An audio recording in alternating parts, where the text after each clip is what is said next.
Mesdames, Messieurs, bonsoir. Bienvenue sur Alizé pour votre édition de 19h. Nous sommes le lundi 23 novembre. Voici les titres qui seront développés dans notre journal. La campagne officielle a débuté aujourd'hui. Elle implique des obligations strictes pour les candidats qui ont 2 semaines pour convaincre les électeurs. Les auto-entrepreneurs ont jusqu'au 19 décembre pour se mettre à jour de nouvelles règles, comme l'immatriculation au registre du commerce. Edmond Biki a dominé le rallye du Sud Basse-Terre malgré une série d'ennuis et conquiert son 6e titre de champion de Guadeloupe. Le journal, Aurélie Ronze.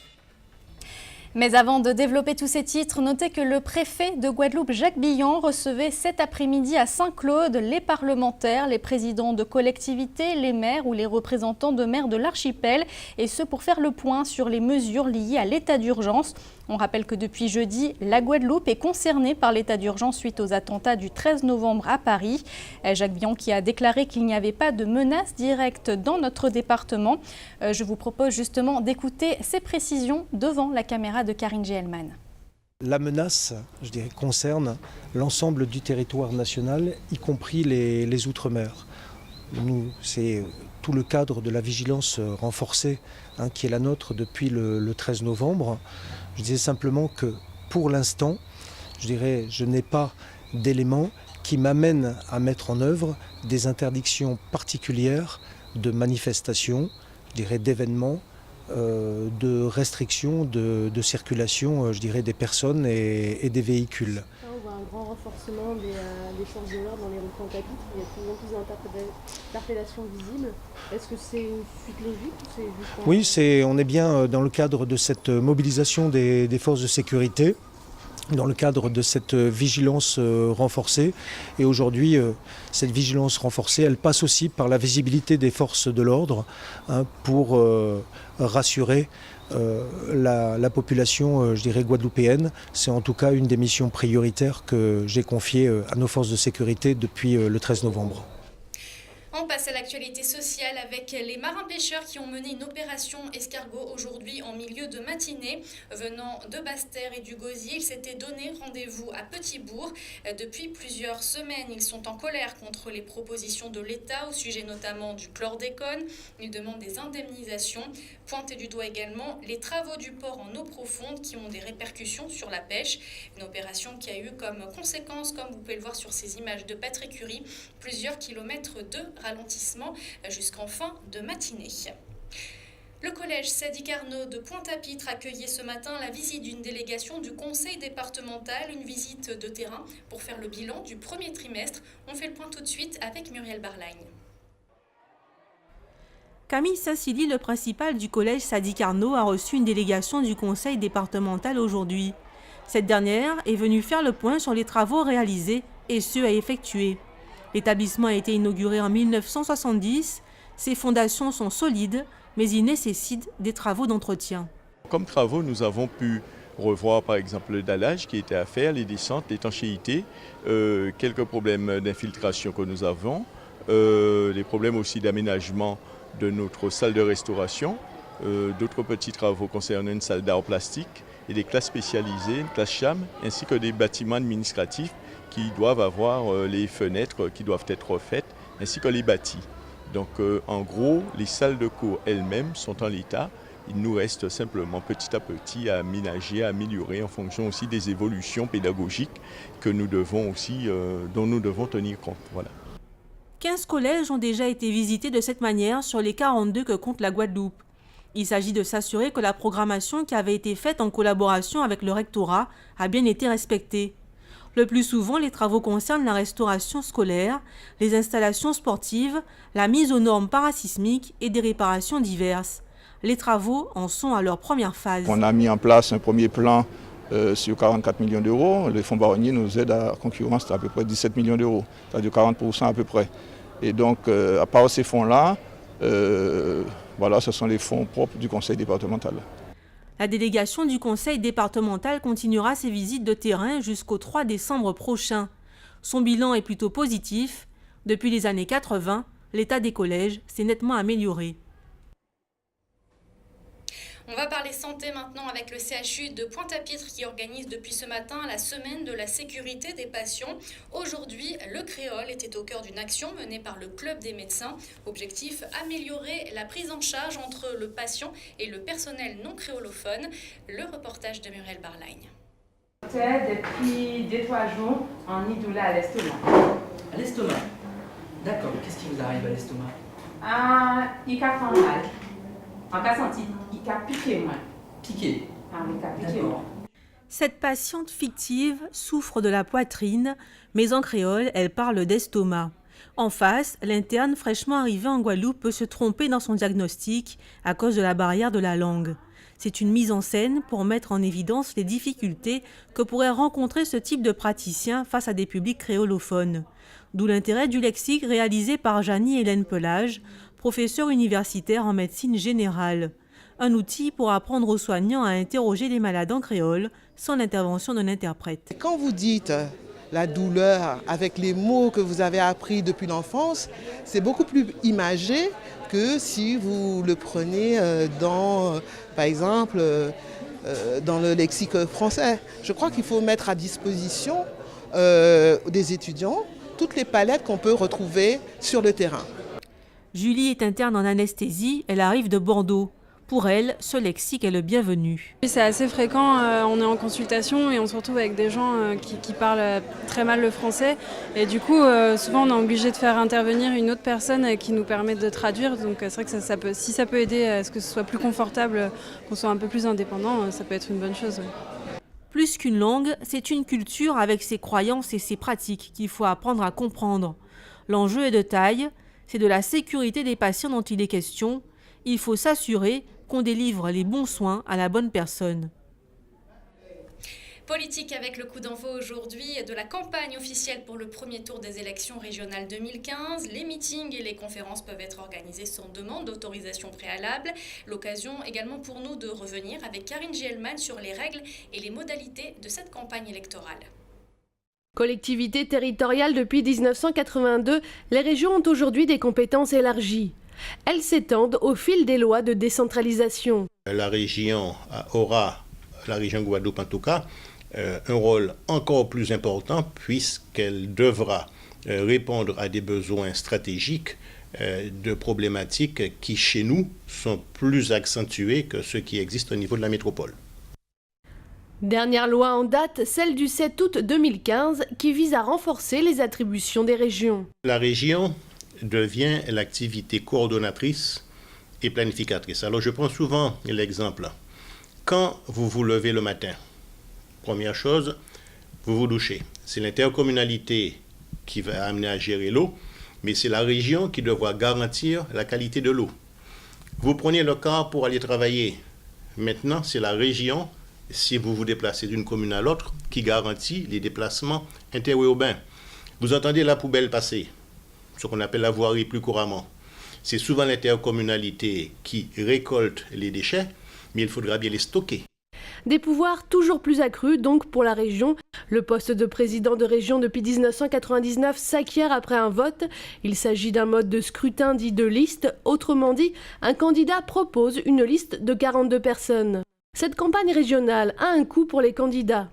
Et en fonction de ces résultats, la campagne des candidats peut être remboursée. La campagne est financée soit par des dons que vous et moi nous faisons. Il est interdit que cette campagne soit financée par des entreprises privées parce qu'elles soumissionnent aux différents marchés et par conséquent ça pourrait créer un problème juridique. Et donc il y a à la fois des fonds liés à la participation des citoyens, mais surtout les fonds liés à la participation des partis politiques, puisque lorsqu'un candidat appartient à une formation politique, particulièrement nationale, une somme lui est donnée pour mener sa campagne au niveau local. Rendez-vous donc le 6 et le 13 décembre pour le vote aux élections régionales. Pourront voter ceux qui se sont inscrits sur les listes électorales avant le 30 septembre et ceux qui seront munis d'une carte d'identité. On va parler économie. Si vous êtes auto-entrepreneur, il vous reste moins d'un mois pour vous immatriculer au répertoire de la Chambre des métiers. Un oubli qui peut d'ailleurs vous coûter cher. Autre changement, dès le 1er janvier 2016, le régime de l'auto-entrepreneur fusionnera avec celui de la micro-entreprise. Piqûre de rappel avec Anne-Elisabeth Artsen. Le régime de l'auto-entrepreneur évolue. Désormais, il devient micro-entrepreneur. Cela suppose de nouvelles obligations administratives. Maintenant, toutes les activités commerciales et artisanales doivent s'inscrire soit au registre du commerce et des sociétés pour des activités commerciales, ou soit au répertoire des métiers pour des activités artisanales.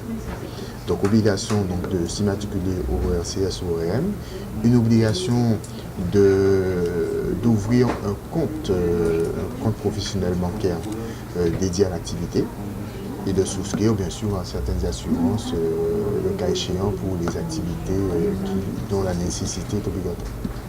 Le défaut d'immatriculation coûtera tout de même 4 500 €. À un mois de la date butoir de cette nouvelle réforme, la CCI enregistre peu de régularisation. Pourtant, les frais de formalité sont gratuits. Jimmy Jupiter fait partie des rares artisans à avoir fait le nécessaire. Mais bon, je n'étais pas au courant des 4 500 € d'amende, ça c'est vrai. Mais la volonté de la transition à faire, ça j'étais au courant, donc ce qui explique ma présence. Dès le 1er janvier 2016, tous les entrepreneurs individuels sous le régime fiscal de la micro-entreprise seraient soumis au micro-social. Ils paieront désormais leurs charges sociales selon un pourcentage de chiffre d'affaires. Direction notre grande région de la Caraïbe. Il est question ce soir de l'invasion de Sargasses à Antigua, mais aussi de l'île de la Dominique qui vient de lancer une vaste enquête concernant la santé bucco-dentaire. Voici la Minute Caraïbe. Le libéral Mauricio Macri a été élu dimanche président de l'Argentine lors du second tour de l'élection présidentielle. Un scrutin marquant la fin de l'ère Kirchner et un virage à droite pour la troisième économie d'Amérique latine. Mauricio Macri, 56 ans, a battu celui qui était le favori du scrutin avant le premier tour de l'élection, Daniel Scioli, candidat de la coalition gouvernementale au pouvoir. La présidente de gauche, Cristina Kirchner, à la tête du pays depuis 2007, après avoir succédé à son mari, ne pouvait briguer un troisième mandat consécutif, selon la Constitution.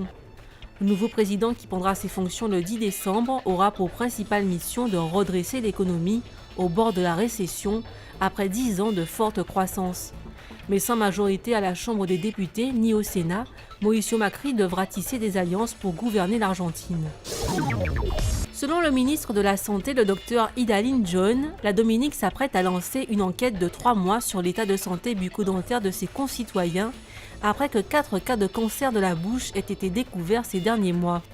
Une mauvaise santé bucco-dentaire a des effets défavorables sur le grand public, en particulier chez les enfants, où elle est associée à de la douleur, à des difficultés pour s'alimenter et elle peut aussi influer sur leur croissance et leur développement.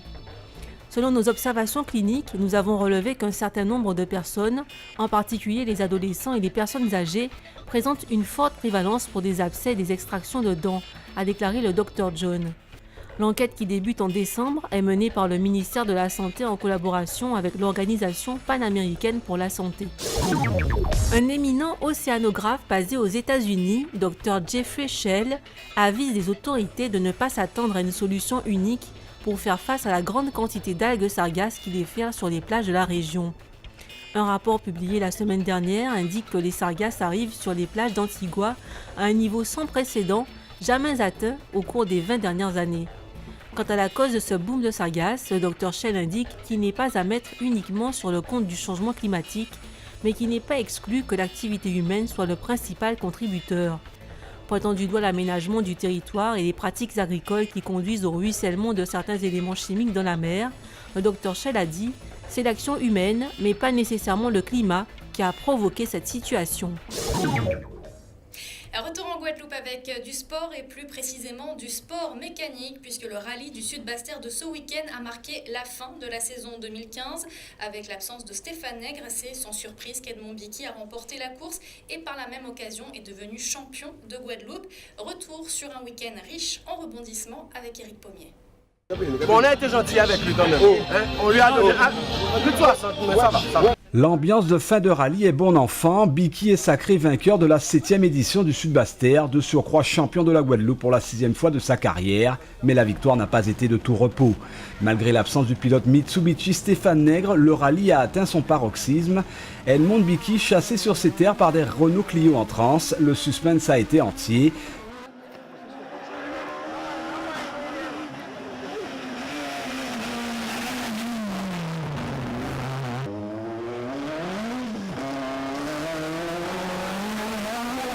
Biki Saint-André sur 306 maxi contre Nala Moutou-Pardo sur Clio Super 1600.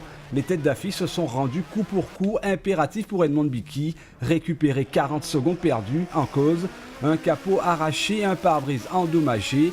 Biki, piqué dans son orgueil, attaquera sans retenue, verdict, une avance de 11 secondes pour conclure la première étape.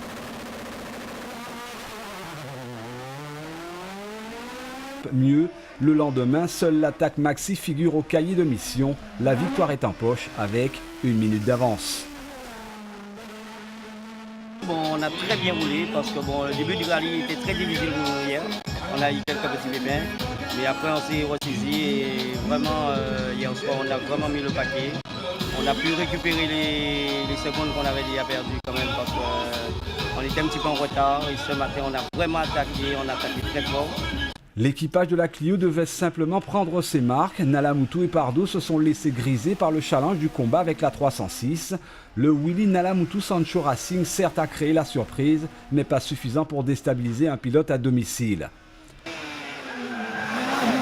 Il n'y a pas grand chose à expliquer. Moi c'est mon premier rallye Sud-Aster. Et contre la 306, de toutes les manières sur le papier, c'est pas possible. On a essayé vraiment au départ pour voir comment ça se situait. Et puis bon, il y a des spéciales, par exemple comme Cité Chaudette, même si on essaie d'améliorer, et si je veux dire on essaie d'améliorer, on peut améliorer sur les temps des chronos sur le spécial. Et les temps qu'il affiche c'est impossible pour ma part, c'est impossible à aller chercher. Autre challenge qui a relevé la compétition, le duel qualifère des Russies. Valérie a excellé sur une Clio en forme, mais Loïc a brillé sur sa petite C2 Max pour empocher une 4e place. Seulement une 4e place car Jean-Pierre Villemain voulait conclure la saison avec un podium. Le Bastérien a attaqué, a composé avec des ennuis mécaniques, bref, une course difficile, intelligente pour un bon résultat à la clé.